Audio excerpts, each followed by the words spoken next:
Hello, everyone watching this. My name is Mateus.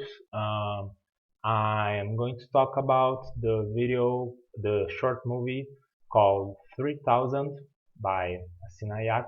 That's the piece of content that I was given to analyze.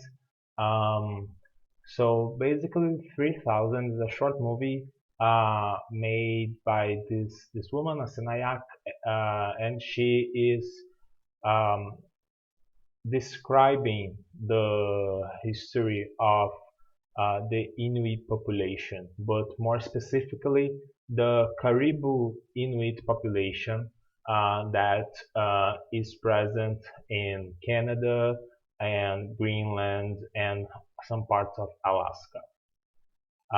In her case specifically, she comes from the Canadian context. So my story of reading and watching, I will basically put together with this the basic description of the video if you didn't watch it. Um, Basically reminded me a lot of these college movies in the sense of we have a soundtrack that kind of constructs meaning of the video together with the images, and but the images themselves don't really construct the meaning alone, because they are short clips from different sources, from different moments, from different things happening. So there's no linearity in the sense of a traditional movie, but there is a linearity of what the author, the director wants to tell. In this case, I think that um, she's describing the history of her population, of her origin, and kind of like in a timeline sense, describing between the past of the Caribou Inuit population, the present, and what she envisions for the future. So it reminded me a lot of these college movies. Usually, it's very associated with music, so it's kind of like the image is just a subtext for what the song is really constructing as the meaning of it, which is not really the case here, but there is still an importance of the music constructing the meaning, and it is important because these Caribou Inuit population used to use and still do music as a source of passing their traditions, their cultural knowledge, the their history is very oral, uh, in the sense of passing this information from generations to generation. Is done very much through the orality and from uh, the songs. So, some the sources I searched for says that the these songs were mainly performed during some feast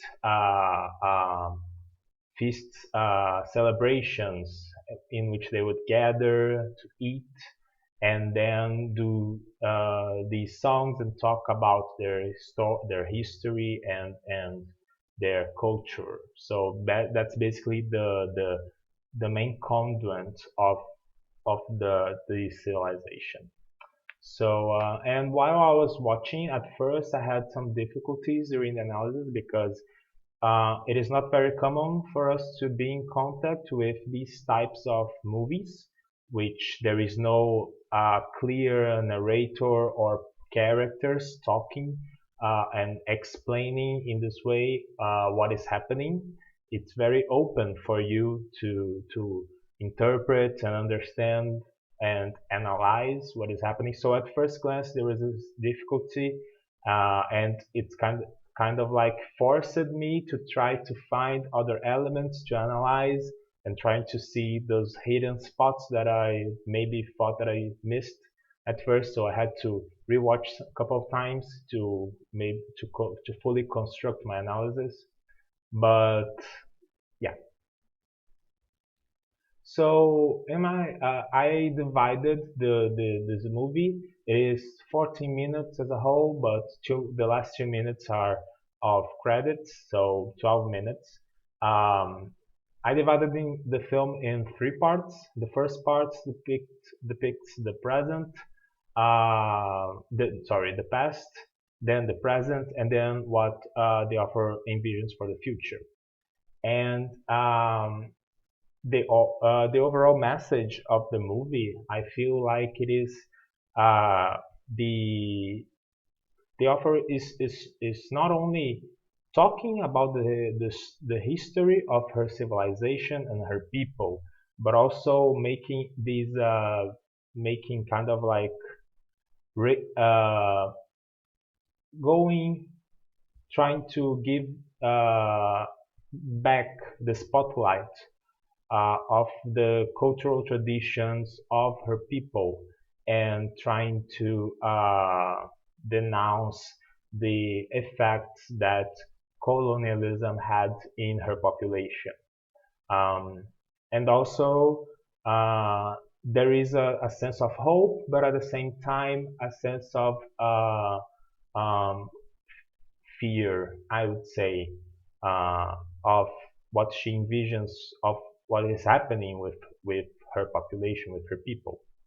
So in the beginning of the movie, where whenever we have this a lot of imageries that brings us to the aurora boreal, that is very associated with these Inuit populations. That's when the narrator, that is also the director and singer, everything of the movie, she talks with us and she says that it seems inconceivable as I live now, but I will die, and there will be a world where I don't exist. And she also says, I am a little caribou woman, I will become light.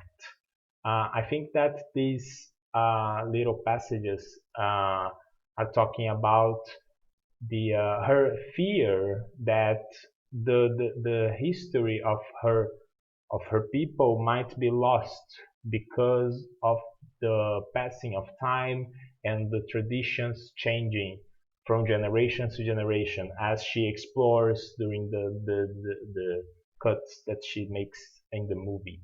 And these I will become light at the end is very I think significant because this light can mean both the hope of uh, the history of her population coming back and being properly recognized, but also the light symbolizing the death, and together with her death comes the death of her people and their history.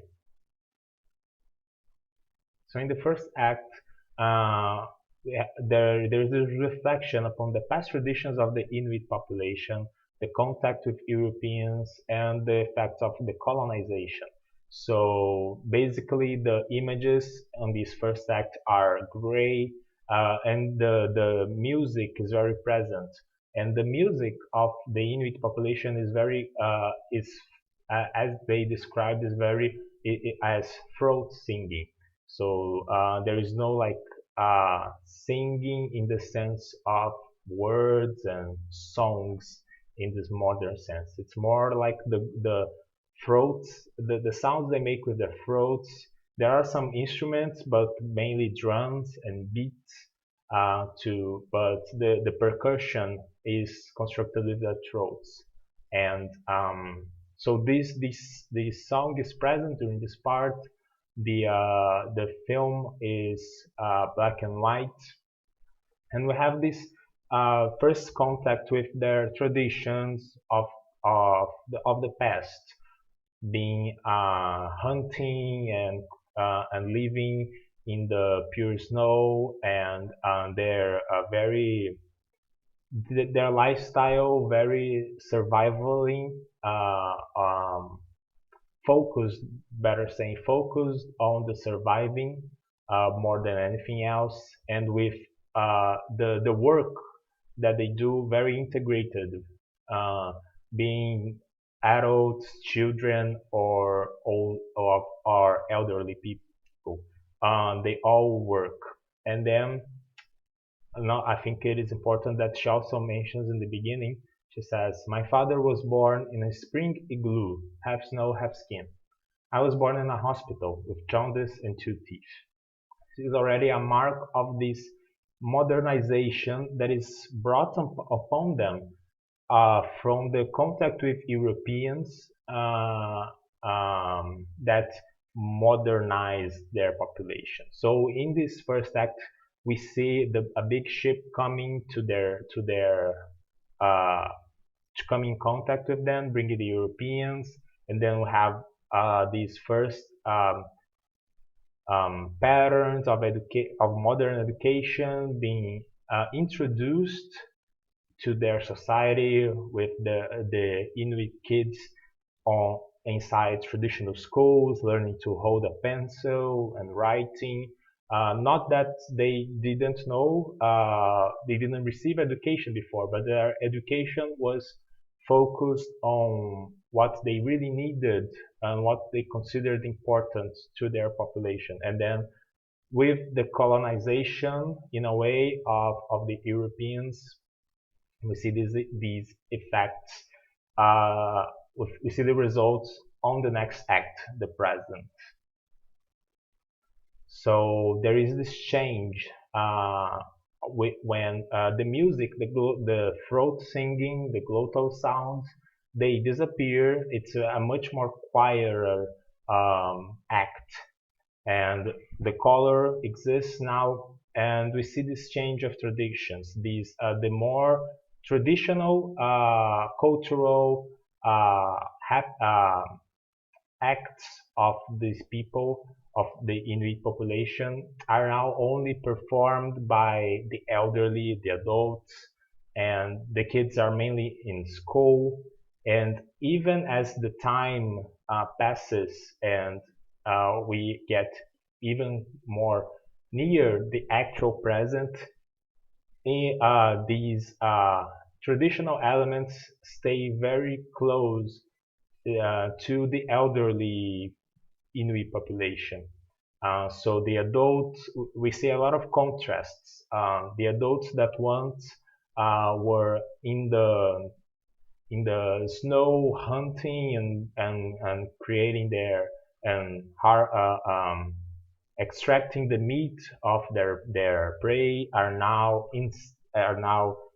uh, using that knowledge as a way to gather as a source of economic sustain inside the city. So we have also um, this difference from the open snow fields and the igloos uh, to a modern city with roads and trucks and houses built with wood. Um, so there are all those contrasts, but and the original Inuit traditions remain as the movie progresses. They remain even more reduced to the elderly population. So there is this denouncing of the traditions being forgotten by as the years passed. That's also what she says uh, about she being born in a hospital and her father was born in the snow. Um, so and I think also one very impactful scene is first to have the adults and the people eating in the field, grabbing the fish out of the river and cutting and eating it. and then cut straight to these same population, but now in a factory during their lunch break, having like food in a in like a dining area. So there is this contrast brought by modernization. And then on the third act, which brings to the future, it is interesting because the transition from the present to the future happens while we are watching an elderly lady doing handwork um, with creating a type of basket, and that is very related to the Inuit population. And as soon as the music comes back, as the throat singing comes back, the lady, she suffers like a gasp. She suffers. She makes a gasp, like she is surprised, and she was brought with she was hit with surprise of the music coming back. And this moment becomes these this animation of what the author imagines to be the future of her population, um, with uh, um, uh, both modernity and uh, the uh, the traditions of the past being together. So we have this image of uh, the with a modern city, like with houses and buildings, but also some of them are in an igloo format, and they hold like the traditional their traditions and their culture. And whenever we get close to those, we listen to the singing gets louder and more agitated, and and the architecture of the city is also very igloo centered, while also, and there is also more presence of the tradition itself of actual igloos, and people having their foods taking from nature itself. So it is kind of the future she envisions is this the merge of modernity, but also paying homage and not forgetting the traditions of her people.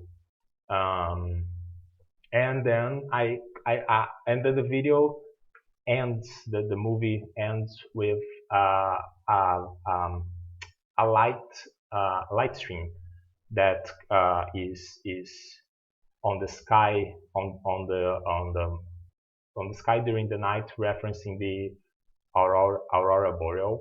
And then the camera goes through the light. So I think that I interpret that, like as she said in the beginning, that she's a little caribou woman and she will become light. So this light can mean the hope of the future that she is envisioning, but it can also be this light of fear and death, of this future not being accomplished, being just a hope that doesn't get to be done.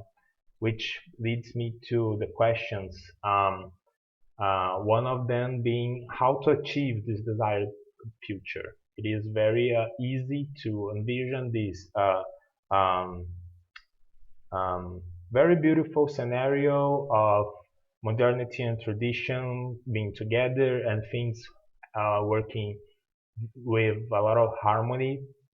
But how to actually get there and how to actually do this is very it's not an easy answer, and it doesn't need it is maybe it's not the objective, but there is no reflection upon that. So that's something.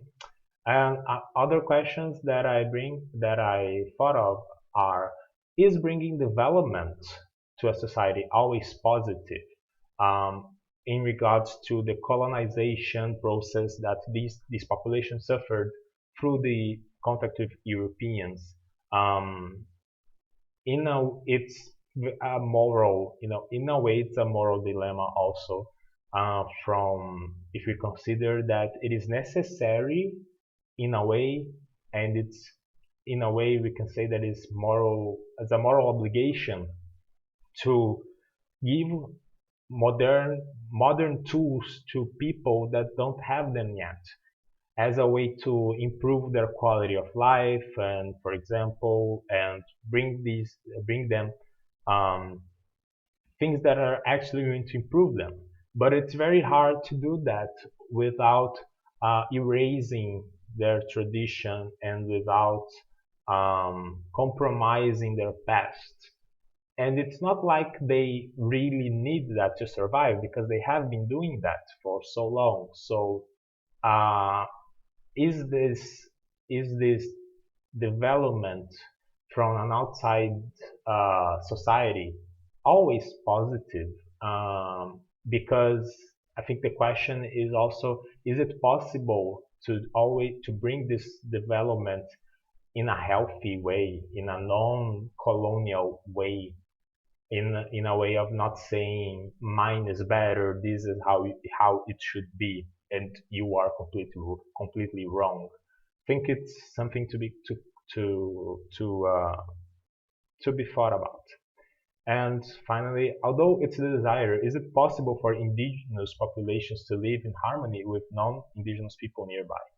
Because when we see the future that she envisions, it seems that the Inuit population is detached from the rest of the population, as in a way that the author is saying that yes, we are going to take the modernity and incorporate the necessary aspects to our life, but we are going to be here within ourselves, with our population, um, as maybe even as a strategy to prevent and to preserve their tradition, their cultural tradition. So my question is it possible for this harmony between the indigenous population being in Canada with the Inuit population, being in Brazil with the indigenous people we have here, being in harmony when there are non-indigenous people nearby? It seems that um, the power relations are always going to interfere on a way or another. And uh, uh, I think it is uh, possible, but it it is not going to be achievable from only a sense of goodwill and individuals wanting to do things the right way. I think we would need a bigger social historic revolution of first the non-indigenous society, if we're going to put it like that, the which in a way right now is kind of the majority of society. For them, when our logic of, of society changes, and then I'm talking here about an economic and political logic. When this logic changes, then uh, we can do this approximation safer. I think that's it. So now I will put the references that I used in the when I send the video in the description. Yeah. Thank you for watching.